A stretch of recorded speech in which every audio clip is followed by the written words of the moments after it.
So yes, like the title suggests guys, how I render brick walls on external outside walls over this red brick. And this video we're going to be talking about the finishing, cover lots of aspects, coating it, straightening it and finishing it. Also we'll touch some on weather and mix ratios. The previous video did cover the base coat here, the scratch coat. Also covered what the white stuff is, what's in the mix, loads of do's and don'ts, just absolutely packed with details. So if you haven't seen that one, you might want to watch that one after this one. But basically that was the whole first stage covered. There will also be the final part where I'm going to talk about the primer and the acrylic render, and again what way I like to do it and how I like to finish it. It'll be, again, it's going to be as much detail as I can get in without making the video too boring, and keep it a wee bit fresh and easy to understand. So with all that being said guys, gonna get straight into this satin cement rendering video and get you all the details on that. Let's describe Daddy's videos. Rendering guys, all the scratch coat's done a day or two previous. Again, this is actually kind of cold weather, so you know there is frost proofer in this mix and still a bit of waterproofer and mortar mix, but hopefully the frost proofer will get me out of trouble and get the stuff setting up quickly. Also during this video I'm going to show a few other things that I do when you're rendering in cold weather, and I think it's good to share these things with you, as backgrounds have different suctions, but also weather plays a massive part in plastering and in rendering outside. So I think it's going to be good to share all these experiences with you. And again, I've done loads of rendering jobs, so if I can share some experiences with you, you might get a head start. It's great. A lot of people say they just don't render in winter, that you know they have that much work on, they can pick and choose, but not everybody does. Sometimes you gotta take the work that's there. Sometimes some jobs aren't ready and outside jobs are ready. It's going to be dry, but it is going to be cold, so you know why not? And if you have the skills and the techniques to be able to do it in the slightly colder weather, get it done. Again, I don't really recommend you do it when it's going to be freezing, and I don't recommend doing any plastering work outside, any rendering, dashing, wet dash, any of that type of rendering outside if it's going to rain, because basically you're going to be doomed to fail, because it will wash off and or it will freeze off basically, and you'll be in big trouble.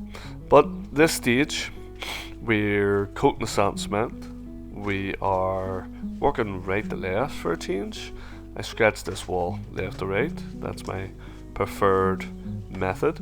But why am I going right to left? Simple as the rule is on the right. I fancied coating up the rule first and working off that, as that's going to be my point, that's my level point. I fitted the rule with some masonry nails and plumbed it up, so we know it's plumb. Also, when I scratched it, I also did, when I formed my corner, I plumbed it up with the scratch coat. So there's a video on that on the channel if you just want to see how I deal with external corners or angles. That will be on the channel.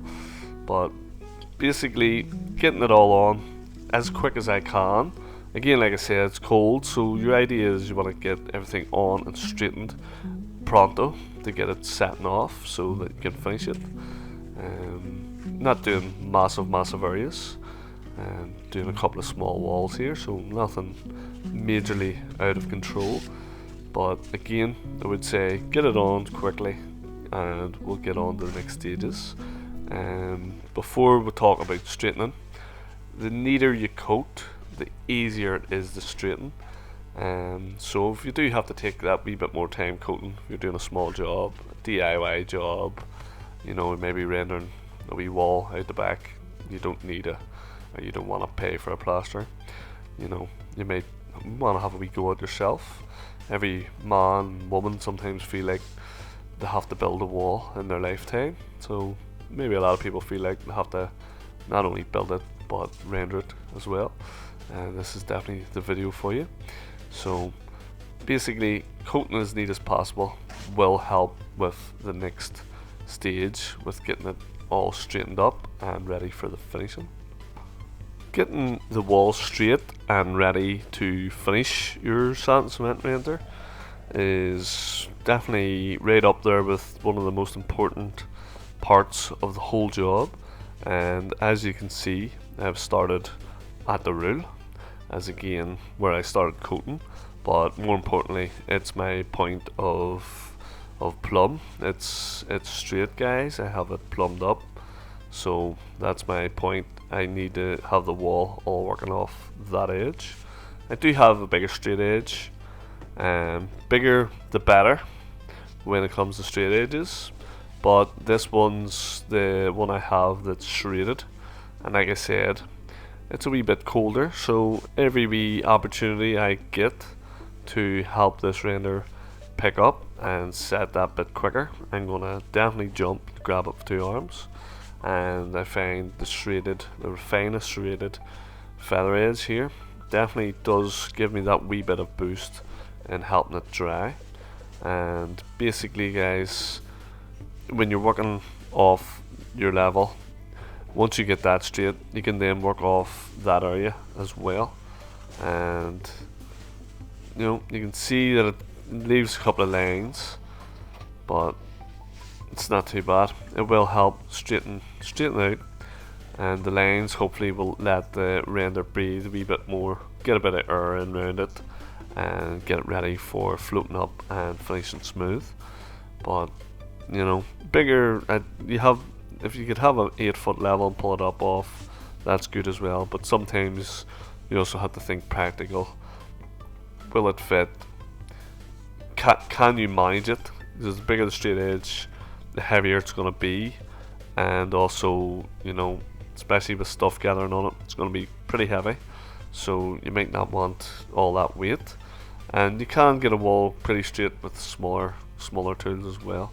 It might just take a wee bit more time, wee bit more effort, and a bit more skill possibly as well, but it can be done for sure. You can also use the smaller straight edge and then check it with the bigger straight edge. And you can see this wall doesn't actually have that many slacks in it, but basically any smooth areas, as you see along the top there, I've got a little dip. That's a smooth area. And what the edges do, they just cut away all the high spots, and they'll leave you all these smooth spots. Again, you can use a box level and it'll almost do the opposite.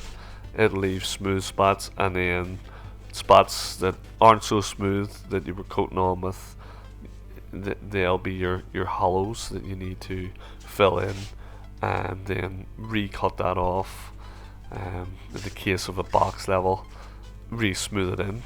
Box levels are box edge is a better tool for summertime because you're closing your render in, which means you're locking the moisture in, and again that would prolong the life of the render and slow down the need for you to rub it. Again, this is all weather related. Plastering, rendering outside is very weather related, believe it or not. Again, that's another tactic you can use in the summer, guys. By closing the render in, you're allowing yourself that bit more time, which all of us will probably need if it's good weather, good sunny weather.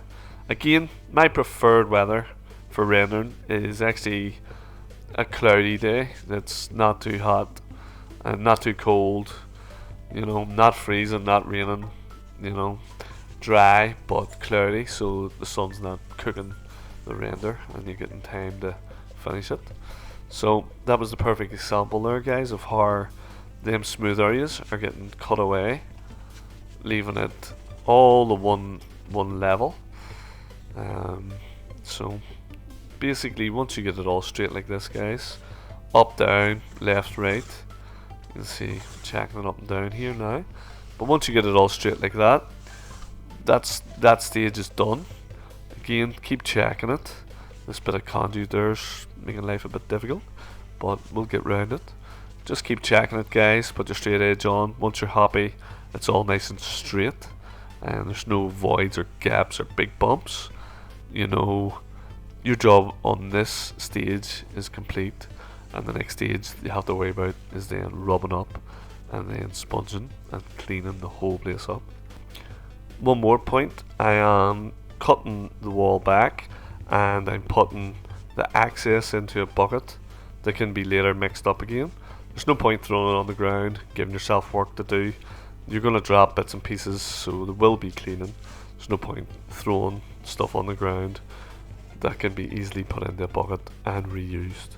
The hawk I've used, guys, again, it's been the Pointsman hawk. The trowel, a Rafina rendering trowel, believe it or not. The float, this one here is a diamond float from Rafina as well, and it's supposed to be very good for rubbing that bit earlier. What I'm doing here, just really testing the wall. It might be really good to learn that, guys, that some areas of walls do dry that bit quicker, and you will tend to find that the top will dry that a little bit quicker than the rest of the wall. As you can see, my float's sticking literally 10-12 inches down, which means that the wall's too wet, guys, if your float's sticking like that.